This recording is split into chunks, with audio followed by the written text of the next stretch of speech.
Olá, está entrando em sua casa mais um programa Cabeça para Cima, sempre levando até você assuntos que informam, que orientam, que edificam a sua vida. A gente quer fazer isso, quer todos os dias poder abençoar a sua vida com conteúdos que, de uma forma ou de outra, eles sempre vão ter um pouquinho do amor de Deus chegando até você. Essa é a nossa missão, essa é a missão da Boas Novas, abençoar vidas.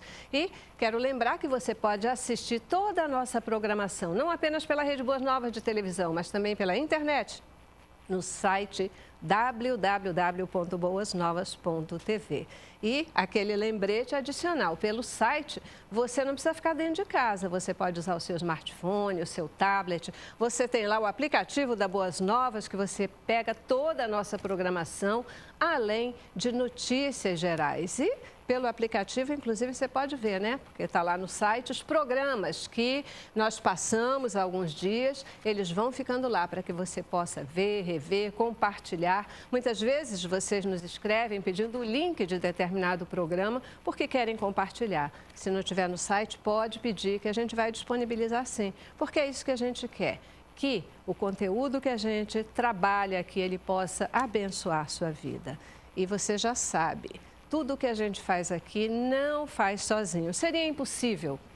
Nós temos um exército de pessoas que, por terem entendido a missão da Rede Boas Novas de televisão, ora pela gente, se coloca na brecha, ajuda Boas Novas com recursos financeiros. São os nossos queridos semeadores. A você, o nosso eterno agradecimento. E o que a gente pode fazer é orar por você e pedir ao Senhor, o único que pode lhe recompensar, que Ele reconheça o desejo do seu coração, aquilo que move você a contribuir, e Ele possa te retribuir com toda sorte de bênçãos materiais e também, principalmente, bênçãos espirituais. E você, que ainda não é um semeador, mas tem sido abençoado com a nossa programação, fica aqui o nosso desafio. Venha para o Exército de Semeadores de Boas Novas, liga 21-26300 ou entra no nosso site e também se torne um semeador. Qualquer valor que você contribuir, ele vai ser importante para a gente, vai fazer diferença. Porque mesmo que você não possa comprar um cafezinho, com esse valor que você não compra um cafezinho, o Senhor faz milagres, Ele multiplica, Ele faz acontecer e nos garante o maná, o nosso pão de cada dia. 21-26300 ou www.boasnovas.tv. Uma ligadinha, um acesso ao site e você pode se tornar um semeador. Mas sendo semeador ou não, nós queremos e desejamos a todos vocês, queridos telespectadores, que o Senhor possa abençoar a sua vida, que Ele cubra você com a sua maravilhosa graça, que a misericórdia de Deus faça parte do seu dia a dia e que Ele possa atender os desejos do seu coração a cada dia. Hoje a gente vai falar de um tema muito especial, queridos. Um continente que um dia foi luz para todo mundo e que divulgou as boas novas de Cristo por mais de 1000 anos, hoje vive na escuridão da fé. E aí vem a pergunta, o que aconteceu com a Europa? Em que momento ela perdeu a fé? Quais os motivos que levaram a Europa a um esfriamento? E ainda, será ou quanto nós aqui no Brasil estamos expostos à influência desse continente, que na verdade já ultrapassou as barreiras europeias. Aqui no Cabeça para Cima de hoje nós vamos conversar com você sobre o esfriamento da fé na Europa. Começamos com o nosso informativo e temos um time especialíssimo para conversar conosco. O cristianismo surgiu na Palestina, mas foi na Europa que ele se expandiu e fez dos europeus os maiores propagadores da fé cristã no mundo. Por mais de 1000 anos, o continente foi o responsável por espalhar as boas novas de Cristo. A Europa de hoje vem perdendo sua essência inicial, além de sofrer influências de outras teorias e religiões. Uma pesquisa recente apontou que menos de 5% da população europeia vão à igreja e apenas 3% frequentam cultos regularmente.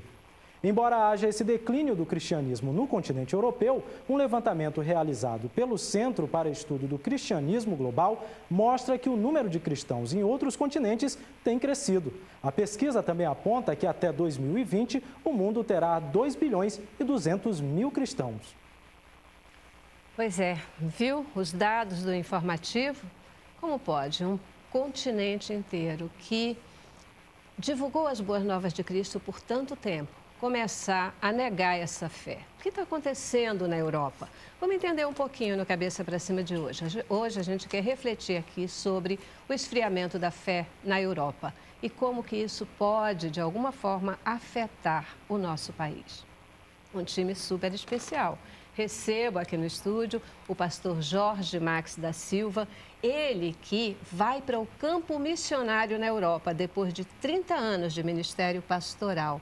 Pastor, muitíssimo obrigada por estar aqui conosco hoje. É um prazer. Uhum.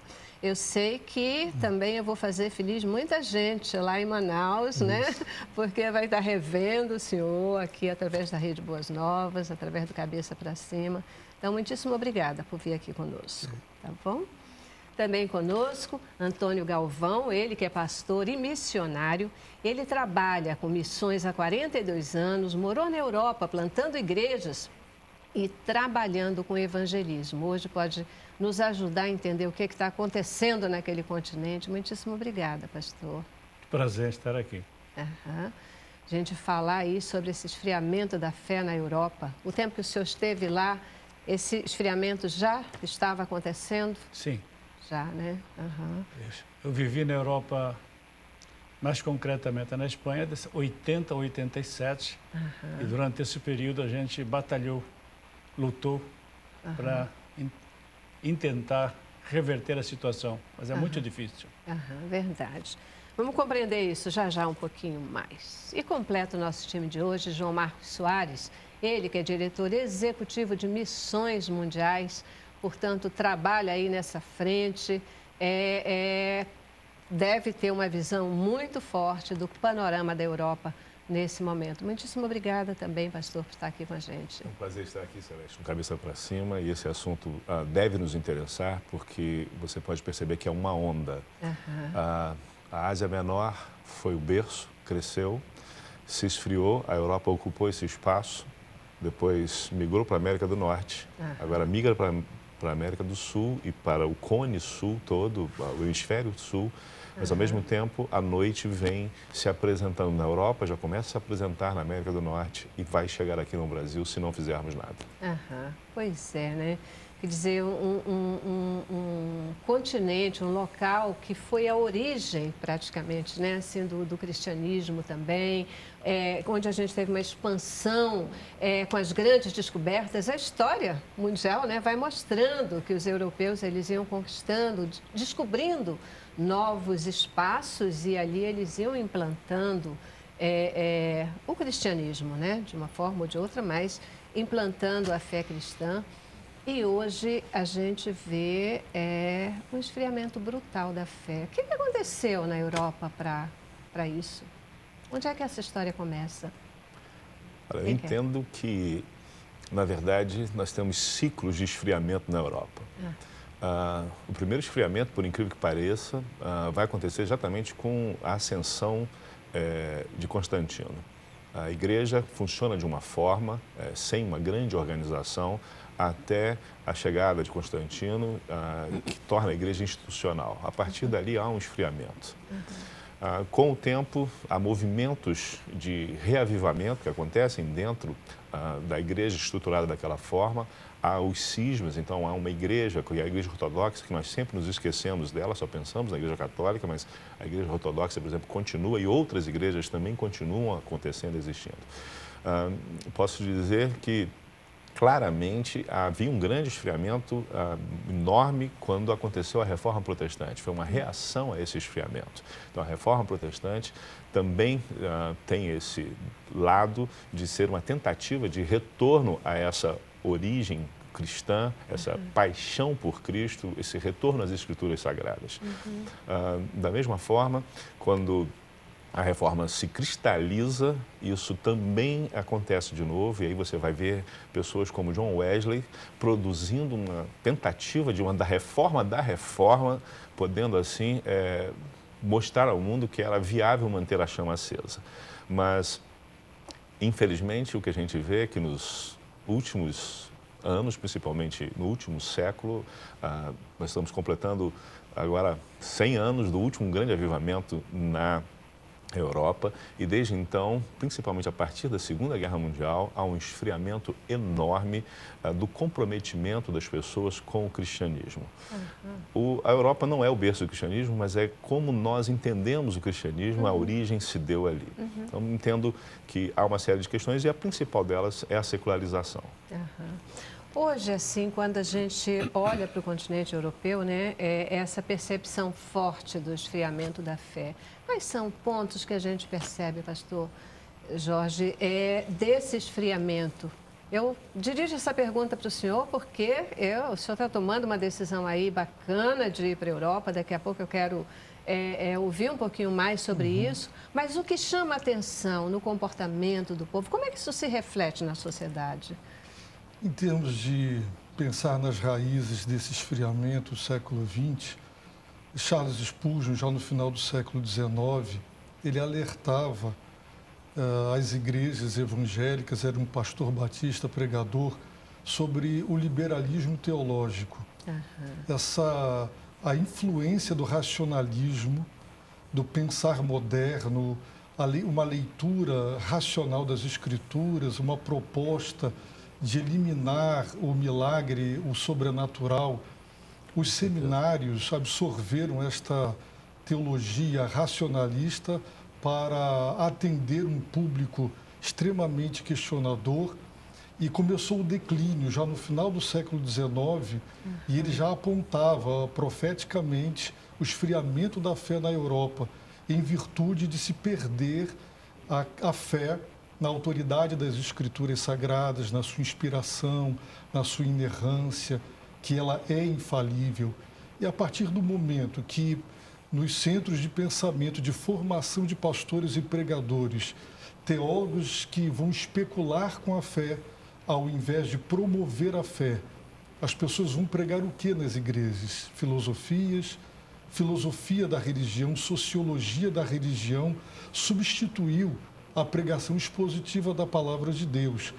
E como a fé vem pelo ouvir, e o reavivar da fé é pelo ouvir a palavra. Deus criou o universo pela palavra, Deus regenera pela palavra. E é pela palavra que Ele nutre, abastece e mantém a fé do povo de Deus. Uma vez que essa fé não é alimentada com a palavra, o declínio é natural. E isso é um forte... A secularização, como foi já mencionado, é um movimento sociologicamente constatado, mas o secularismo já é uma teoria que acredita que, com o avançar da secularização, não haverá mais espaço para a fé. No entanto, a gente observa também, existem dados de que a Europa hoje é extremamente mística. Um dos nossos missionários na Itália, ele afirma que em Turim tem mais de 100 mil bruxos. Há uma procura por satanismo, misticismos, gurus na Europa. Então, há uma rejeição da fé cristã, há uma decepção profunda com o cristianismo europeu, que é produto da cristianização, não é da pregação do evangelho e da conversão a Deus, é a adesão ao cristianismo, é uma conversão a uma religião. E quando isso acontece, sem ter um encontro vivo com o Deus vivo, trata-se apenas de uma religião. E as decepções são muitas com a religião cristã.